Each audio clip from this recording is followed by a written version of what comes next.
Afar in the desert I love to ride, with the silent bush boy alone by my side, where the sorrows of life the soul overcast, and sick of the present I cling to the past, when the eye is suffused with regretful tears from the fond recollection of former years, and shadows of things that have long since fled flit over the brain like the ghosts of the dead. Bright visions of glory that vanished too soon, daydreams that departed ere manhood's noon, attachments by fate or by falsehood reft, companions of early days, lost or left, and my native land, whose magical name thrills to the heart like electric flame, the home of my childhood, the haunts of my prime, all the passions and scenes of that rapturous time, when the feelings were young and the world was new, like the fresh flowers of Eden unfolding to view, all, all now forsaken, forgotten, foregone.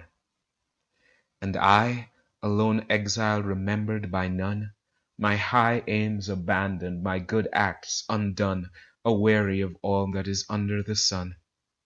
with that sadness of heart which no stranger may scan, I fly to the desert, afar from man. Afar in the desert I love to ride, with the silent bush boy alone by my side, when the wind turmoil of this wearisome life, with its scenes of oppression, corruption, and strife, the proud man's frown and the base man's fear, the scorner's laugh and the sufferer's tear, and malice and meanness and falsehood and folly,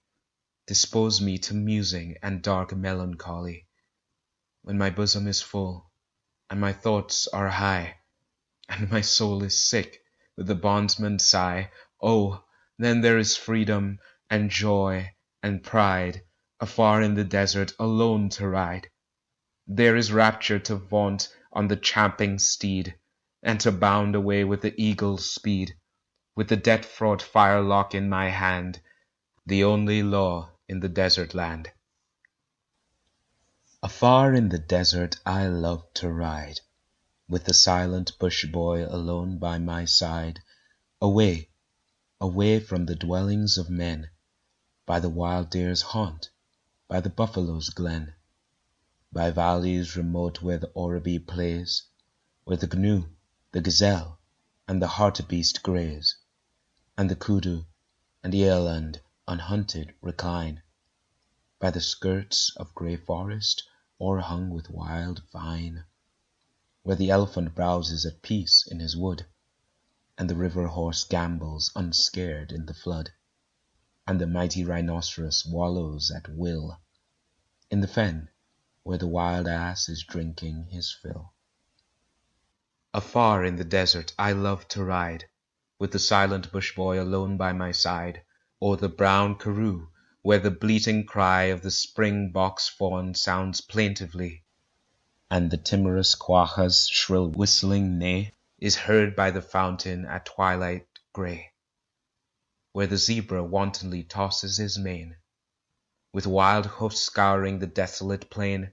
and the fleet-footed ostrich over the waste speeds like a horseman who travels in haste, hieing away to the home of her rest, where she and her mate have scooped their nest, far hid from the pitiless plunderer's view,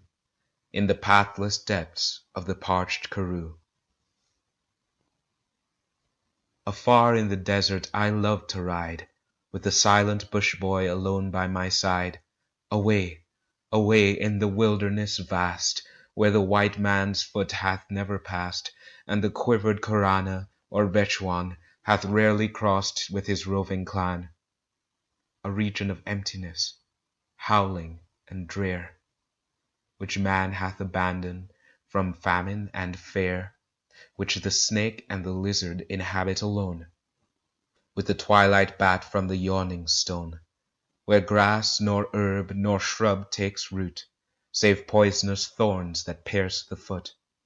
and the bitter melon for food and drink is the pilgrim's fare, by the salt lake's brink, a region of drought, where no river glides, nor rippling brook with osseried sides, where sedgy pool, nor bubbling fount, nor tree, nor cloud, nor misty mount appears to refresh the aching eye, but the barren earth, and the burning sky, and the blank horizon round and round, spread, void of living sight and sound.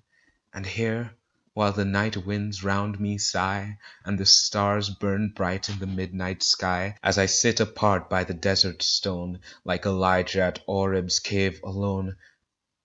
a still, small voice comes through the wild,